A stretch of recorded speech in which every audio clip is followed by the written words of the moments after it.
Eleanor Chesnut, missionary martyr of Linchao, China. Eleanor Chesnut's life, though short and ending in tragedy, remains a powerful example of courage and sacrifice. Her story, marked by hardship and unwavering dedication, continue to inspire those who hear it. Eleanor was born on January 8, 1868 in Waterloo, Iowa. Not long after her birth, her father mysteriously disappeared and was never seen again. Her mother, respected by the community, died soon afterwards, leaving several children behind. The family was scattered, and at just 3 years old, Eleanor was taken in, though not legally adopted, by kind neighbors who had no children of their own. Despite having little money, they provided her with what they could, remembering her as both a comfort and a puzzle, gentle, obedient, and unselfish, even as a small child. Yet Eleanor often felt lonely. She longed for the mother's love she had lost so early, and though outwardly calm, often struggled inside. School became her greatest comfort.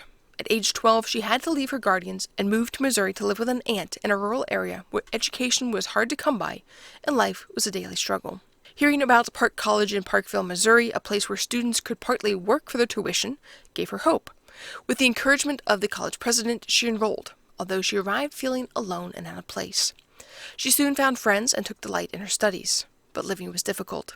With little family support, she relied on donated clothes from missionary boxes, a necessity that embarrassed her at first, but later gave her deep compassion for the poor she would one day serve. Though quiet and steady, Eleanor carried deep struggles within until her Christian faith gave her peace and purpose. She soon felt called to missionary work. She once explained that part of her resolve for being a missionary came from knowing that there was no one who would be deeply affected if she left. More importantly, she believed it was her best way to help others. After graduating from Park College in 1888, she pursued medical training, not because she naturally loved medicine, but because she believed it would make her more useful on the mission field. The first year of medical study was especially hard. In Chicago, she lived in an attic, cooked her own simple meals, and survived mostly on oatmeal.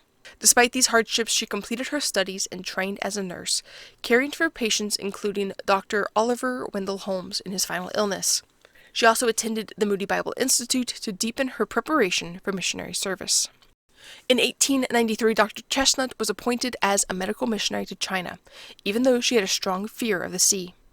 After a language study at Samkong, she was sent to Linchao, where her determination and humor helped her adapt to limited conditions.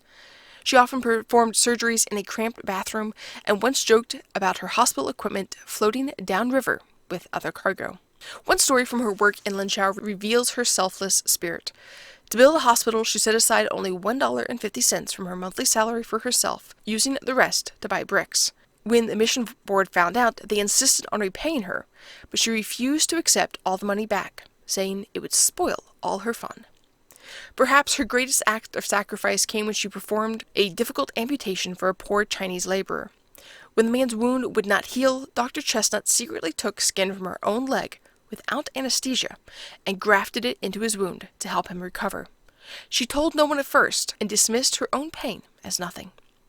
When the Boxer Rebellion threatened foreigners in China, Dr. Chesnut remained at her post for months, only leaving when others insisted she go to safety. She soon returned and later traveled home on furlough, winning many hearts with her warmth and humility.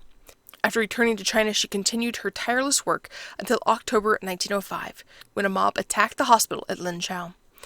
Dr. Chesnut could have escaped, but instead returned to help others. Her final act was to tear strips from her own dress to bandage the forehead of a wounded boy. She was then killed by the very people she had come to serve.